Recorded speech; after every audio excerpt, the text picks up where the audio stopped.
Halo peserta didik kelas 12A1, 12A2, SMK Negeri 1 Ambon, dimanapun Anda berada. Ibu sangat mengharapkan Anda ada dalam kondisi yang baik-baik saja. Salam sehat. Ibu akan melanjutkan dengan pertemuan keempat tentang kompetensi dasar 3.2.1 administrasi usaha manufaktur. Setelah mempelajari materi pelajaran ini, Anda diharapkan dapat menyebutkan tujuan pembelajaran sebagai berikut. 1.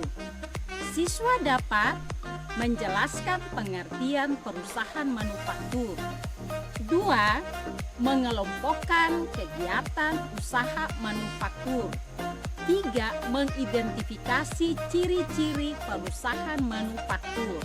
4. Menjelaskan fungsi bisnis dari industri perusahaan manufaktur. 5. Mengidentifikasi proses administrasi usaha manufaktur. 6. Menjelaskan faktor-faktor administrasi usaha manufaktur. 7. Mengidentifikasi dokumen pencatatan kelengkapan usaha manufaktur. Pengertian perusahaan manufaktur.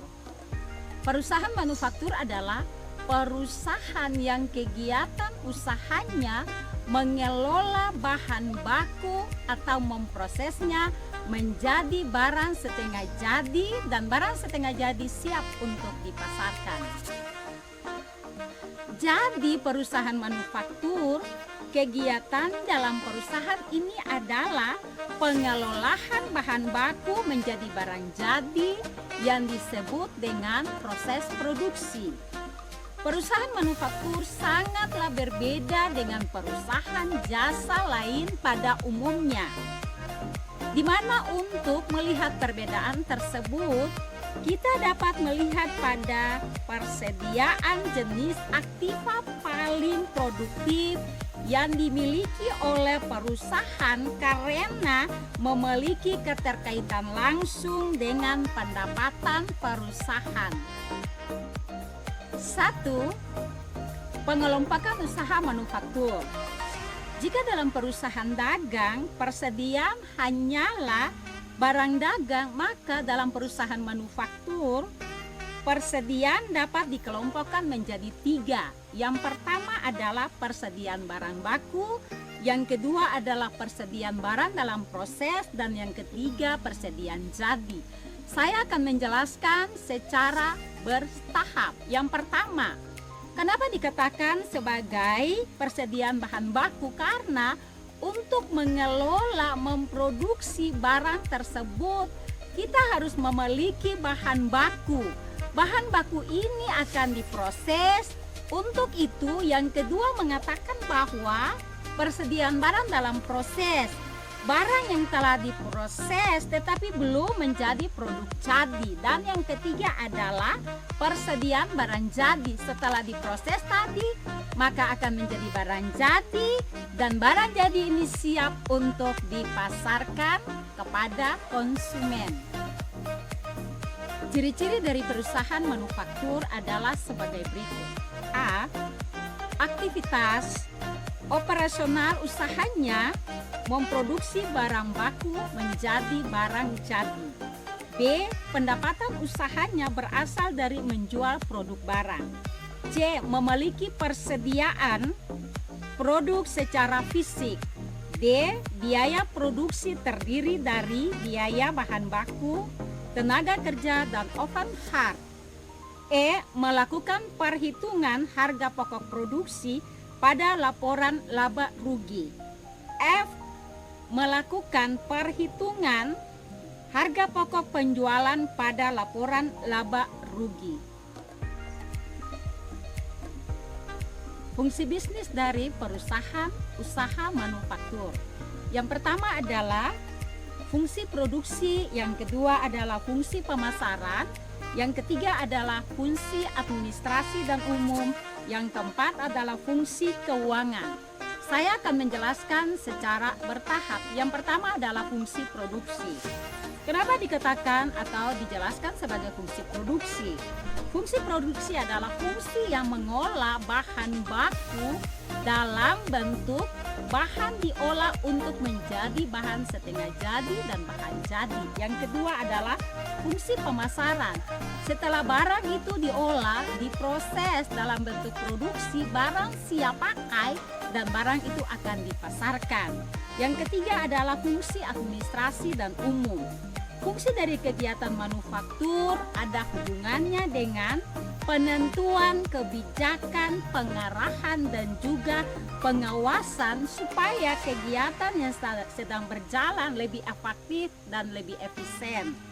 Misalnya dalam kegiatan ini terdapat biaya seperti biaya akuntansi, biaya personalia, biaya gaji karyawan, dan lain-lain. Dan yang keempat adalah fungsi keuangan, yaitu fungsi dari persediaan berbagai macam dana yang diperlukan oleh perusahaan untuk melakukan proses produksi maupun untuk melakukan suatu pengembangan usaha ke depan. 2. Akuntansi dan biaya perusahaan manufaktur. Seperti yang telah dijelaskan bahwa perusahaan manufaktur adalah perusahaan yang mengelola bahan baku menjadi barang jadi dan siap untuk dipasarkan, maka ada dua hal penting yang diperhatikan. Yang pertama adalah tentang akuntansi biaya. Akuntansi biaya meliputi pencatatan pengikhtisaran dan laporan transaksi-transaksi yang menyangkut biaya pembuatan produk. Kegiatannya bertujuan untuk menyediakan laporan pembiayaan produksi untuk memenuhi kepentingan manajemen. Antara lain, informasi mengenai harga pokok produk yang dihasilkan. Yang kedua adalah akuntansi keuangan. Kegiatannya meliputi pencatatan pengikhtisarahan dan laporan transaksi yang menyangkut perubahan aktiva kewajiban ekstern perusahaan. Kegiatannya bertujuan untuk menyediakan laporan keuangan untuk memenuhi kepentingan manajemen dari pihak internal.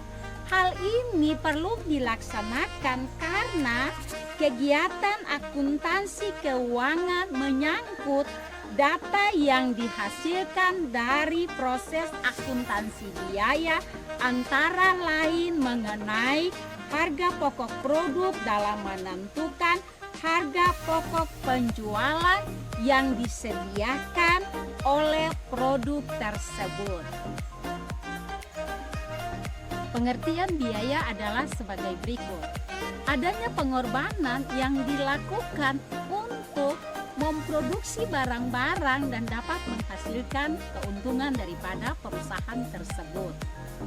Penghasilan yang diperoleh perusahaan dalam suatu periode, biaya dibedakan sebagai berikut. A. Biaya yang manfaatnya habis digunakan untuk memperoleh penghasilan dalam periode tersebut. B. Biaya yang manfaatnya digunakan untuk memperoleh penghasilan pada periode yang akan datang. Penggolongan biaya dalam perusahaan manufaktur adalah sebagai berikut. A. Berdasarkan fungsi pokok dalam perusahaan. B. Berdasarkan hubungan dengan sesuatu yang dibiayai. C. Berdasarkan hubungan dengan volume daripada kegiatan yang dilaksanakan. D. Berdasarkan jangka waktu dan manfaatnya. Ibu akan menjelaskan secara bertahap. A. Berdasarkan fungsi pokok dalam perusahaan. Biaya dalam perusahaan berdasarkan fungsi pokok dapat dibagi sebagai berikut. 1. Biaya produksi. 2. Biaya pemasaran. 3. Biaya administrasi umum. Biaya produksi adalah biaya yang berhubungan dengan pengolahan bahan baku menjadi barang siap jadi untuk dipasarkan. Biaya produksi terbagi atas 3 bagian. Yang pertama adalah biaya bahan baku, dan yang kedua adalah biaya tenaga kerja langsung, dan yang ketiga adalah biaya overhead. Yang kedua adalah biaya pemasaran. Biaya pemasaran ini berhubungan dengan pesanan dan barang yang siap untuk diantar sesuai dengan pesanan tersebut. Yang ketiga adalah biaya administrasi umum. Biaya-biaya yang terjadi dalam hubungannya dengan pengaturan, pengawasan tata usaha, organisasi perusahaan yang bersangkutan, misalnya gaji direksi dan gaji pegawai bagian akuntansi. Keterangan B, berdasarkan hubungannya, suatu biaya dapat dibedakan menjadi 2 bagian, yaitu biaya langsung dan biaya tidak langsung.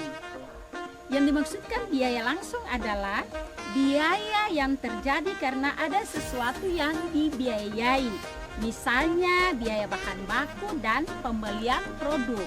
Yang kedua adalah biaya tidak langsung. Biaya tidak langsung yang terjadi tidak langsung kepada atau tidak adanya sesuatu pembiayaan yang dilakukan. Biaya produksi dapat dibagi menjadi 2 bagian. Yang pertama adalah biaya produksi langsung dan biaya produksi tidak langsung. Biaya produksi langsung adalah biaya produksi yang dapat dicatat secara langsung sebagai perhitungan harga pokok atau langsung dibebankan kepada produk yang diproduksi. Biaya produksi langsung terdiri dari biaya bahan baku atau bahan langsung yang merupakan semua bahan yang berbentuk sesuatu kesatuan yang tidak terpisahkan dari produk. Yang kedua adalah biaya tenaga kerja langsung. Biaya tenaga kerja langsung adalah upah karyawan yang secara fisik berhubungan langsung dengan pembuatan produk. 2. Biaya produksi tidak langsung. A. Bahan penolong. Bahan penolong ini digunakan sebagai pelengkap daripada proses produksi. Seperti yang telah Ibu jelaskan bahwa perusahaan mebel sangat membutuhkan bahan-bahan baku. Selain bahan-bahan baku tersebut, dibutuhkan juga bahan-bahan yang melengkapi. Contohnya seperti paku kecil, lem, dan koletur. B. Biaya produksi tidak langsung. Yang dimaksudkan dengan biaya produksi tidak langsung adalah biaya tenaga kerja secara fisik yang tidak berhubungan langsung dengan pembuatan produksi. Misalnya gaji mandor dan gaji manajer produksi. C. Biaya produksi tidak langsung lainnya misalnya biaya perancang pabrik, biaya pengusaha, atau biaya penyusutan gedung pabrik, dan sebagainya. C. Biaya berdasarkan volume kegiatan. Yang pertama adalah biaya tetap, yang kedua adalah biaya variabel, dan yang ketiga adalah biaya semi variabel. Biaya tetap adalah biaya yang terjadi pada saat kegiatan tertentu dilaksanakan dalam jumlah yang tepat, dipengaruhi oleh volume kegiatan yang dilakukan. Misalnya biaya penyusutan aktiva, biaya tetap, biaya pajak bumi dan bangunan, dan sebagainya. Yang kedua adalah biaya variabel. Biaya variabel merupakan biaya yang jumlahnya berubah dibandingkan dengan perubahan yang terjadi pada kegiatan tersebut. Misalnya biaya bahan langsung dan biaya tenaga kerja langsung, biaya bahan bakar, dan sebagainya. Yang ketiga adalah biaya semi variabel, merupakan biaya-biaya yang fungsinya tetap sebagai variabel. Oleh karena itu biaya ini sering disebut dengan biaya campuran. Misalnya biaya pegawai, biaya pemeriksaan, dan sebagainya. D. Berdasarkan jangka waktu dan manfaatnya. Dapat dibedakan menjadi Dua bagian, yang pertama pengeluaran biaya modal, dan yang kedua pengeluaran pendapatan. Pengeluaran modal adalah pengeluaran yang manfaatnya dinikmati lebih dari satu periode akuntansi, di mana pengeluaran modal pada atau dapat dicatat sebagai bagian aktiva dan dibebankan kepada periode-periode tertentu. Periode akuntansi selama 1 tahun atau selama 1 periode. Yang kedua adalah pengeluaran pendapatan. Pengeluaran pendapatan adalah atau manfaatnya dinikmati dalam periode akuntansi saat terjadi pengeluaran. Pengeluaran pendapatan pada periode yang terjadi merupakan beban yang ditemukan dengan penghasilan yang diperoleh pada perusahaan yang bersangkutan. Demikian penjelasan materi yang boleh Ibu sampaikan pada pertemuan keempat ini. Ibu sangat mengharapkan untuk Anda mempelajarinya lagi, dan ada tugas yang akan Ibu berikan kepada Anda. Setelah Anda mengerjakan, Ibu mengharapkan Anda harus mengerjakannya dan mengumpulkan tepat pada waktunya. Kirimkanlah ke classroom kita. Salam sehat.